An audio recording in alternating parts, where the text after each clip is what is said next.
Hello, H105. In preparation for your first test over British North America, I have this video meant to go over all the major topics that will be on this test. So I'm going to try and make this as brief as possible, but it'll still probably be pretty long, but that's okay.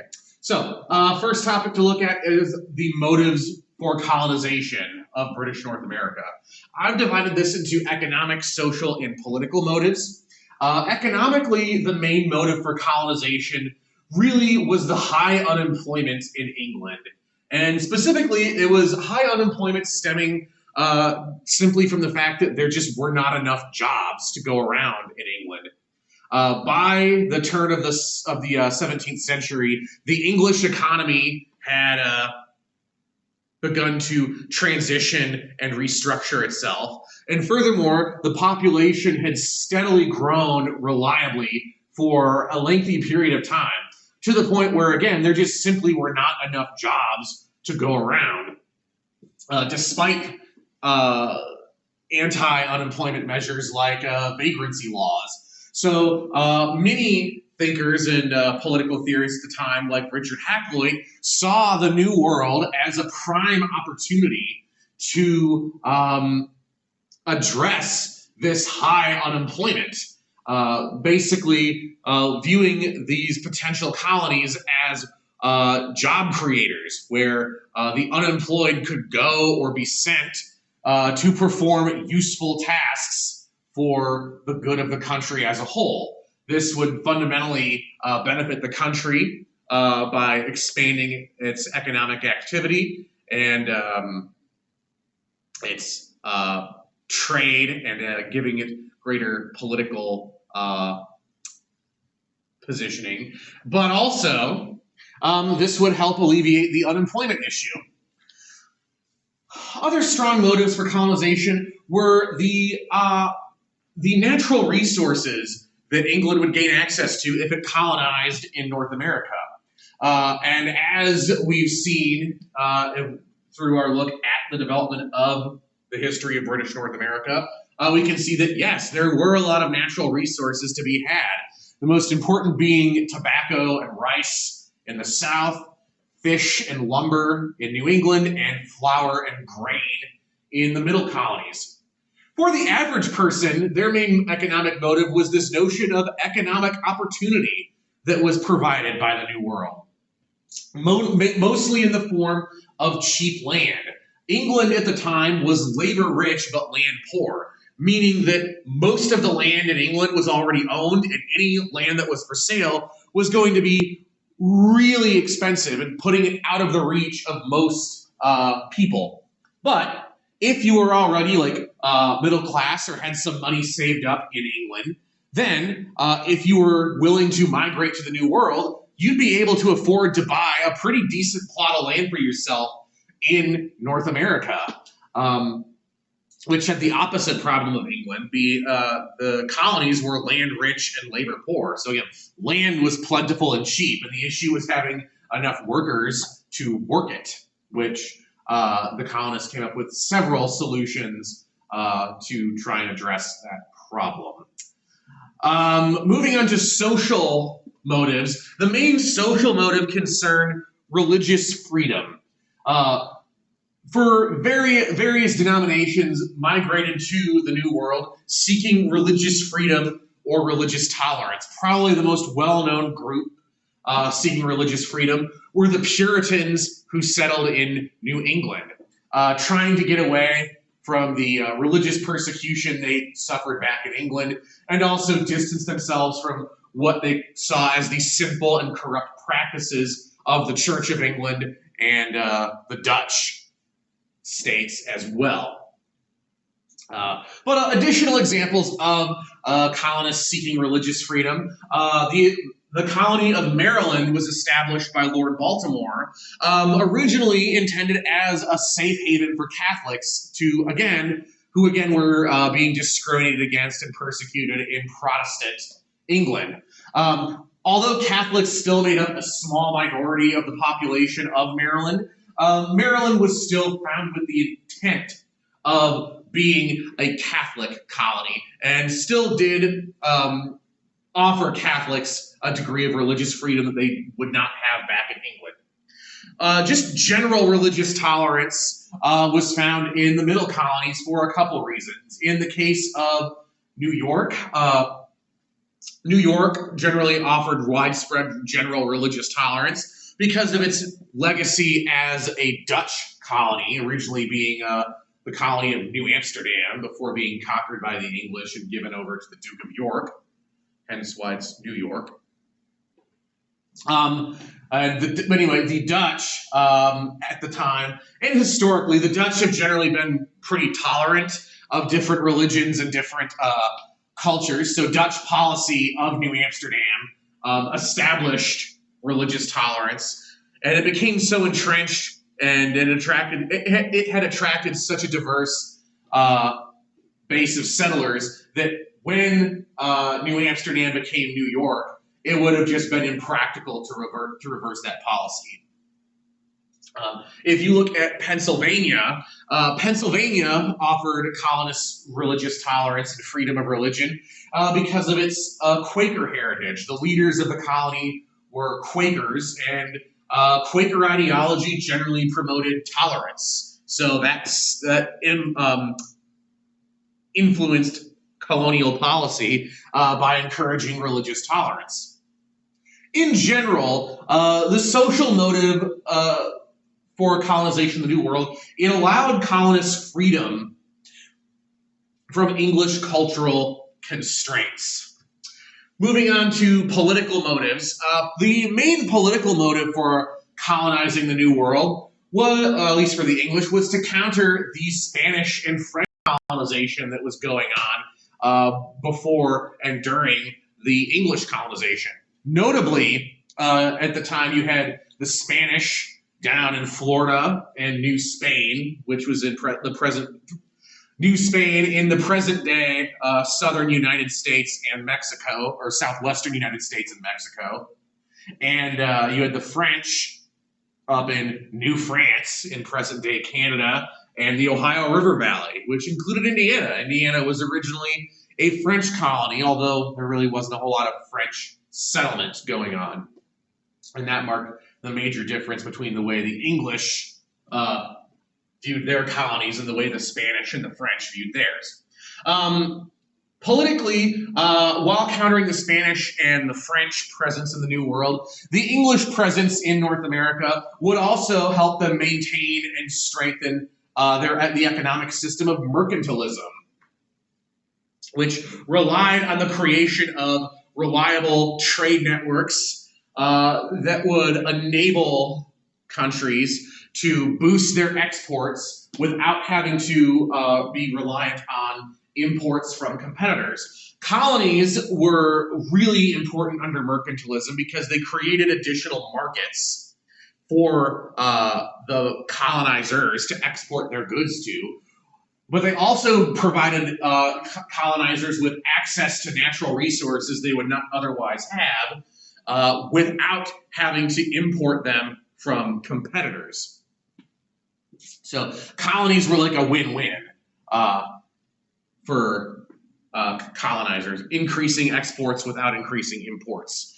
And you see this emphasis on mercantilism reflected in the Navigation Acts passed in the 1660s, which placed a lot of restrictions on colonial trade. Big examples being that, again, colonial goods could only be traded or shipped on English ships, crewed or with predominantly English crews, and that the colonies could only trade with English ports and only import goods from England.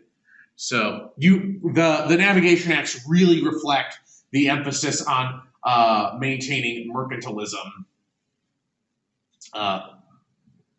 within the English government. Moving on to the next topic, indentured servitude.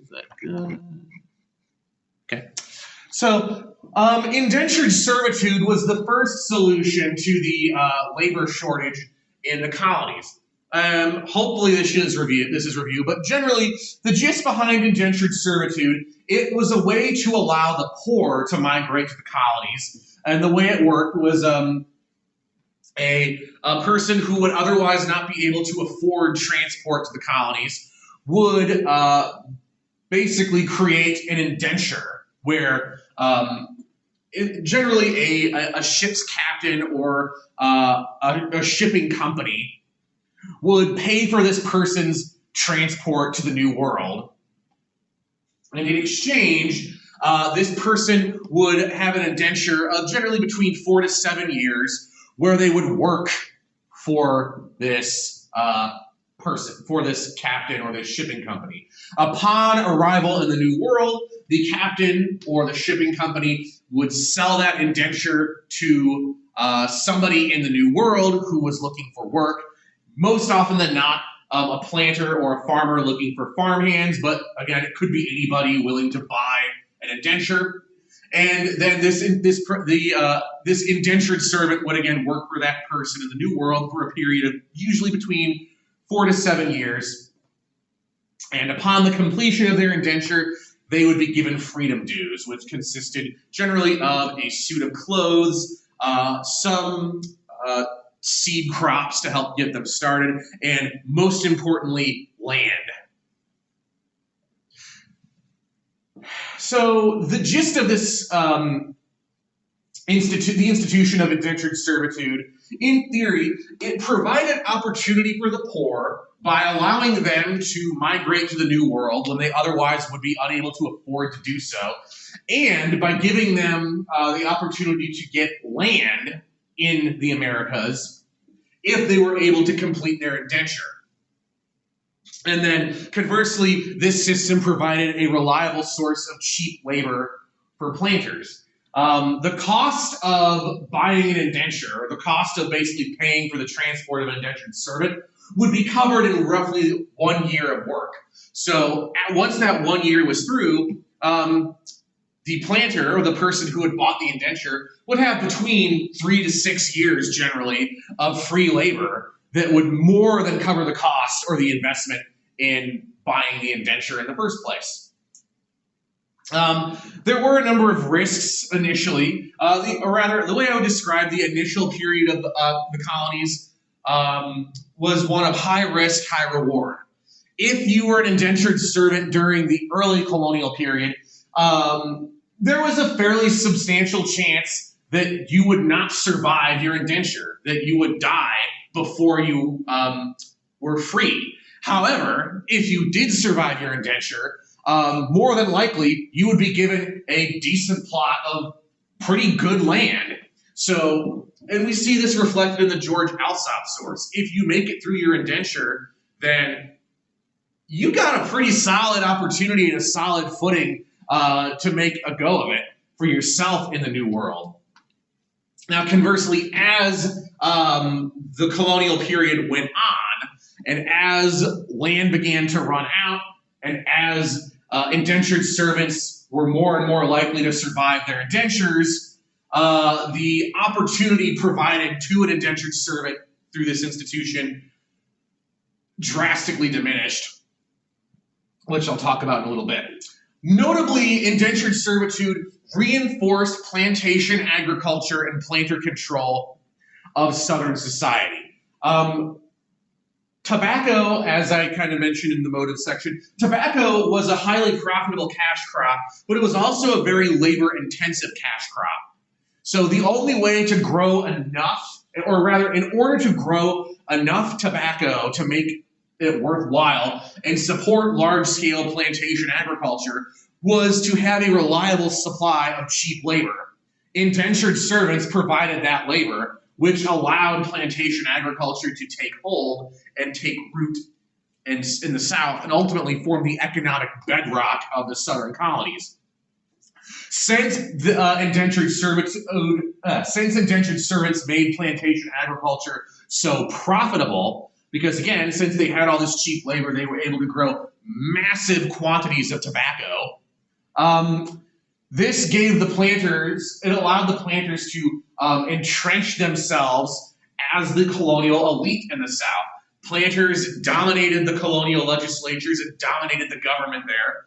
And also, they became the social elite as well, and basically set the cultural norms and standards for the southern colonies. This ultimately came to a head in 1676 with Bacon's Rebellion.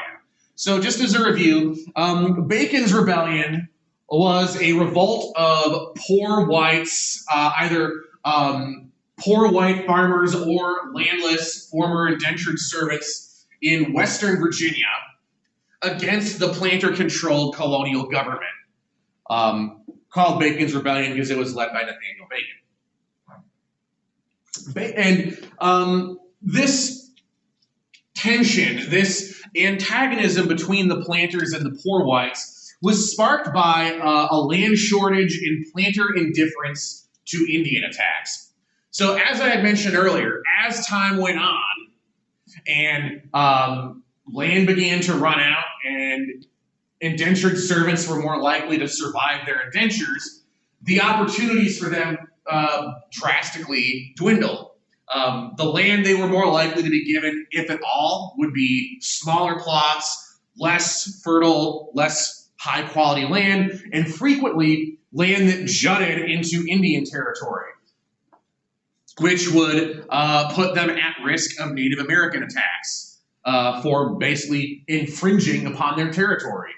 When these poor whites, these small farmers, and these former indentured servants were complaining to the colonial government about this, that land distribution was not fair and that Native American attacks were common because they were infringing upon their territory, the colonial government basically ignored them. Again, it was controlled by the planters, and the planters' interests were fine. The planters controlled the best lands in the coastal region, and since they were out east, the planters were isolated from Indian attacks, hence sparking the rebellion. So ultimately, Bacon's Rebellion sparked the pretty rapid shift away from indentured servitude in the southern colonies, as it became clear that it was no longer a viable system that would maintain planter control, simply because it would result in too much inequality between the planters and the rest of the white population, which we kind of see play out in topic number 3, over slavery. And that's not gonna, okay, so slavery. So it's believed that the first slaves arrived in North America in 1619. And slavery was not initially very popular. It was a pretty heavy investment. Slaves were expensive, and it was just easier to use indentured servants. As time went on, as the plantation system became more entrenched, and conversely, or notably, as tensions started to rise between indentured servants and planters, slaves became a more attractive option. And by and large, slaves were more beneficial for planters than indentured servants. For one, slaves would work for life. An indentured servant you would only have for usually between 4 to 7 years, whereas a slave you would have for life. So even though slaves were more expensive than indentured servants, since you would own your slave for life, you would get a lot more labor out of them. And still, in the long run, slaves would prove to be a more profitable investment than indentured servants, simply because they would work for much longer. Secondly, slaves had much fewer rights than indentured servants. I've said this before in class, and I'm going to just keep saying it. In the eyes of the law, indentured servants were still people, and because of that, they still had rights relating to working conditions and the way masters were allowed to treat them. Slaves, by contrast, were viewed as property, in the eyes of the law, and as such did not have the same protections that indentured servants enjoyed. And socially, owning slaves conveyed much higher status than overseeing indentured servants. Since slaves were more expensive and required more startup capital, being able to own a lot of slaves signified one's wealth, and also put them at a higher tier than smaller farmers or smaller planters who could afford less slaves or could only afford indentured servants. So Bacon's rebellion helped encourage slavery because, again, Bacon's rebellion revealed the tensions between the different classes of whites, between the planter upper class and the poor white middle and lower class. And slavery came to be viewed as a solution to these tensions. For one, with more planters turning to slaves instead of indentured servants, you wouldn't have the same flood of indentured servants into the colonies that would swell the lower ranks of society. But also, notably, and this kind of skips down to a couple points, the importation of large numbers of Africans helped establish a social hierarchy in the South that was based on race, and actually served to facilitate serve as a unifying force between the white population. So I'll skip over this point for now and head down here to the social hierarchy based on race point. So basically, the original hierarchy in the South based on wealth became obfuscated by this new hierarchy that was based on race, where poor whites still felt a bond to the wealthy white planters because they were still white. And since they were white, they still had the same privileges and legal freedoms and rights that whites enjoyed and black people did not enjoy in these southern colonies. So this social hierarchy, one, it becomes notable as, again, a pretty defining social and cultural feature of the South. But two, it helps ease over the class tensions between rich and poor whites by instead of the South being divided primarily based on wealth, it was divided primarily based on race. The adoption of slavery also reinforced plantation agriculture. It made it more profitable, and again, entrenched plantation agriculture into the Southern economy. Notable changes in attitudes, or rather, a notable event concerning slavery that had profound implications for slavery long-term in the South occurred in 1739, and it was the Stono Rebellion. The Stono Rebellion was the first major American slave revolt, took place in Stono, South Carolina, where a few dozen slaves revolted and killed a few dozen white people. And this prompted a pretty swift crackdown on the revolt, but it also encouraged many of these southern colonies to implement slave codes, laws that were designed to prevent or minimize the chances of another slave revolt happening in the future. So many of them were targeted at regulating the conduct of slaves. So, for example, you had laws that did not allow slaves to travel off their master's land without their master's permission. You had laws restricting the number of slaves that could congregate in an area at one time, and laws restricting the types of activities that slaves were allowed to participate in. You had laws also that established the rules around determining slave status. namely that a person's slave status would be determined by the status of their mother. So if a person's mother was a slave, or if a child's mother was a slave, they would be a slave. If a child's mother was free, they would be free. There were even slave codes, though, that regulated the conduct of masters toward their slaves. Notably, there were laws banning or restricting masters' ability to teach their slaves how to read or write. There were also laws restricting or regulating the way masters were allowed to treat or discipline their slaves.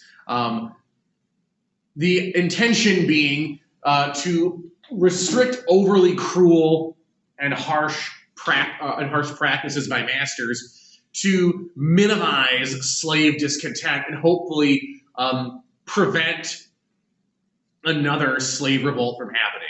Was not successful. There were still several other slave revolts that happened throughout American history. But here you see that the Southern political leadership recognized that slavery was always a potential source of unrest in the South, and that if they did not take steps to try and minimize the danger they were in, they could face pretty severe retaliation from their slaves.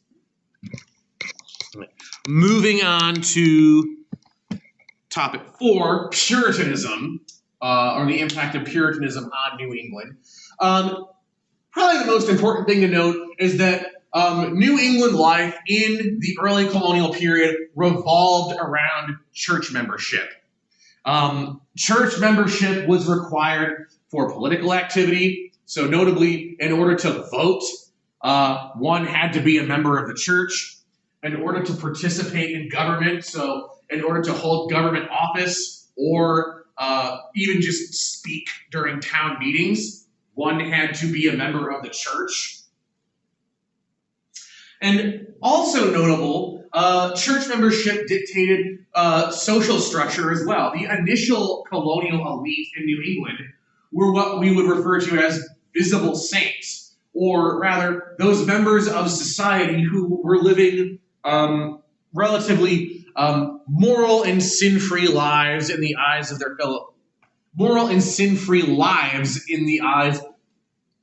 their fellow Puritans, who were assumed to have been chosen by God to go to heaven upon death. We didn't really bring it up in class, but one of the major defining features of Puritanism was its belief in what is called predestination, which states that God has determined prior to one's own birth whether or not one will go to heaven or hell upon their death.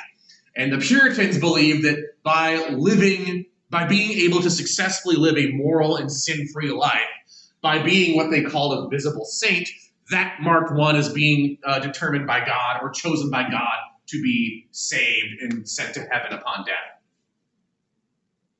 Reflecting the emphasis or the influence of Puritanism, the political policies and social norms of New England corresponded heavily to Puritan beliefs. So, for example, you had laws in New England that banned dancing, that banned card playing and other forms of gambling, that banned working on the Sabbath. Conversely, you also had a heavy emphasis on the community in New England. And this belief that the communities in New England would act as a city upon a hill. Basically, that they would act as a model for the rest of the world as to what godly behavior was and how the rest of the world should model themselves after. And this emphasis on the community, it also kind of served as a way to regulate individual behavior. The belief being that the community would kind of be up in everyone else's business. And because of that, that would ensure that everyone, or the community as a whole, lived in accordance with Puritan beliefs. However, as we move into the later colonial period, Notably, as commerce developed in New England, as New England became more intertwined in that transatlantic trade, religiosity declined pretty sharply once you move into the second generation, or rather the generation of people born in New England and who didn't migrate over from England. The religiosity sharply declined. Politics and policy in New England reoriented to prioritize promoting commerce over protecting Puritanism. So kind of in keeping with that, you start to see a relaxation of some of these more restrictive social laws, but you also see a reorientation of New England society away from Puritanism in the church and around commerce and trade. So good examples of that. Government changes, notably requirements for political participation change. They shift from being tied to church membership to property ownership. And merchants become the new societal elite, replacing the visible saints of the previous generation. All of this pretty rapid social change created a lot of cultural anxiety that we see reflected in the 1692 Salem witch trials, which basically you have a wave of hysteria in New England from predominantly older, more conservative generations who fear the influence of the devil in the colonies by encouraging this decline in religiosity and shifting and moving people away from the church. Moving on to the last topic, the shared traits of the colonies. Once again, I divided them up into political, economic, and social. So politically, by the mid-1700s, all the colonies in British North America had some experience with self-government. Again, you have examples of the House of Burgesses or colonial legislatures or assemblies.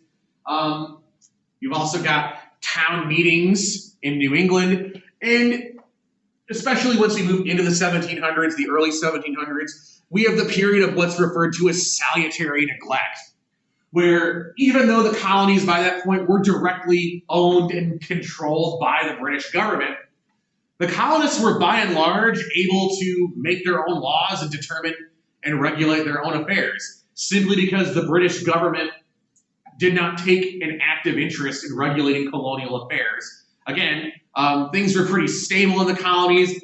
Money and commerce were flowing. Everything seemed fine.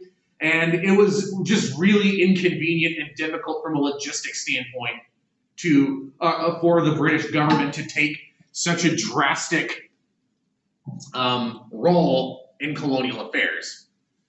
Overall, the main political characteristics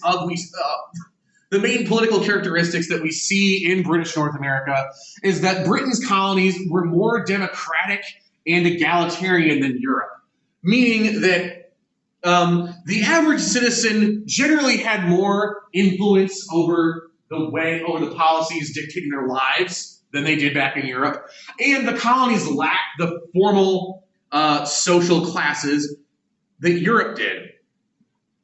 Again, there was no entrenched aristocratic nobility in the colonies. However, just because it was more democratic and egalitarian than Europe did not mean that the colonies were truly democratic or egalitarian. There were a number of restrictions that prevented the colonies from being truly democratic. Examples being restricting voting rights to those who own property, denying women a lot of rights, slavery. And even though there were no official social classes, unofficially, there was definitely a societal elite in the colonies. It may not have been based on birth as it was in Europe, but in the colonies, it was based on wealth. And in general, the wealthy colonists were the ones in control of colonial policy and the ones who enjoyed the most privilege in the colonies.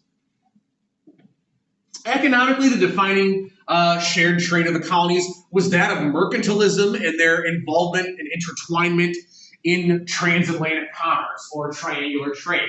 All of the colonies were incredibly reliant on trade with the rest of the Atlantic world, either with each other, with other British colonies, with Europe or Great Britain itself, or with Africa.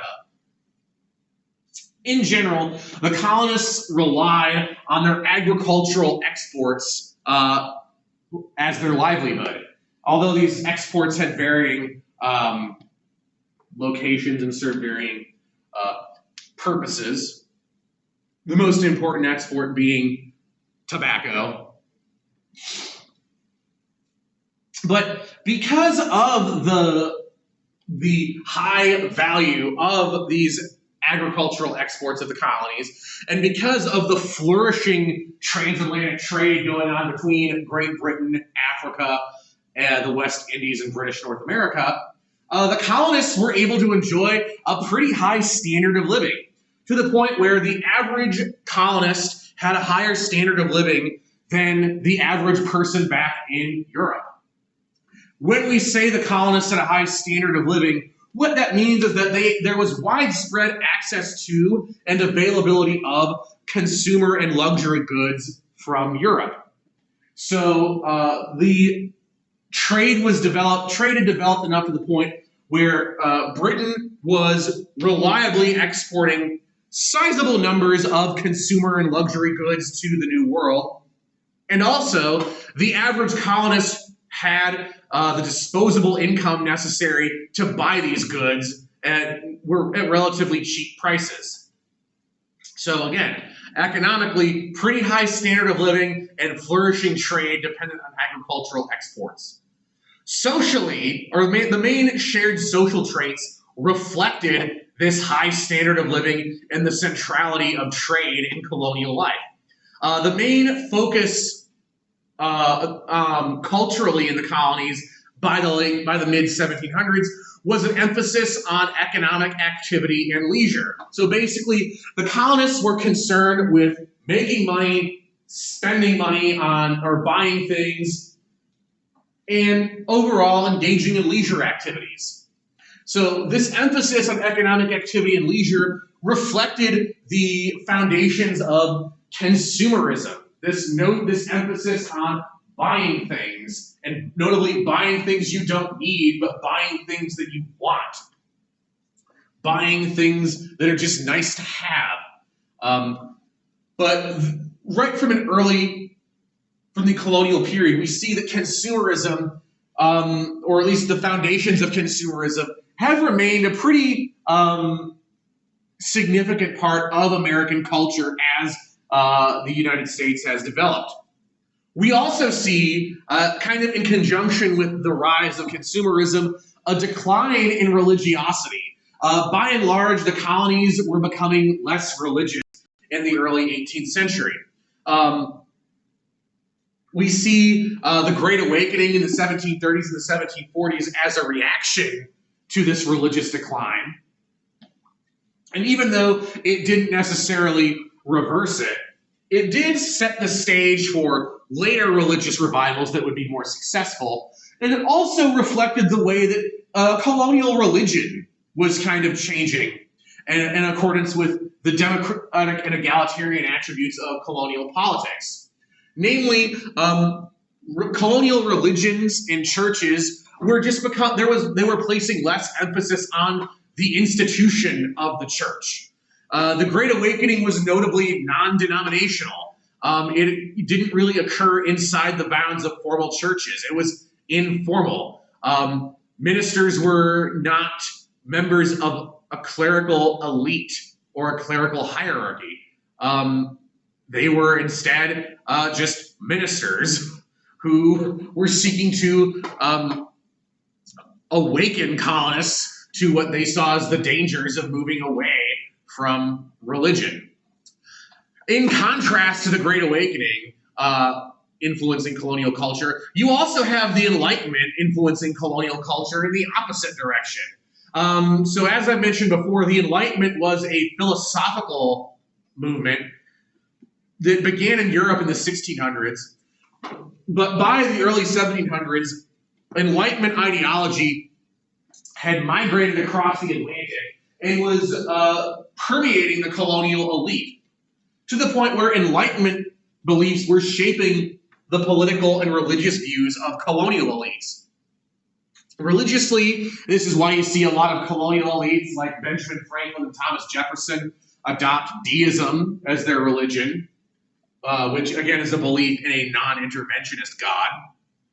But politically, this is also where you start to see the source of notable values like self-government or representative government, or government by the consent of the governed, take root within colonial political thought.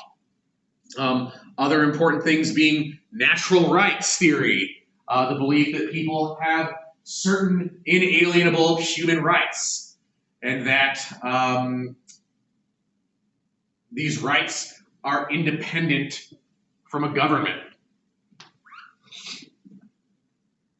So overall, this is my breakdown of these topics that will be on your British North America test that will unlock tomorrow. If you have questions about it, let me know as soon as possible. Just to again reiterate the way the test will work, you'll have 5 questions, essay prompts. Just respond to the questions as best you can. The test will be on Canvas. It'll unlock tomorrow. There will be a time lock on it. I believe it's set to an hour. So you'll have an hour to do it. The test is open book and open note. So again, if you have any questions, let me know, and good luck.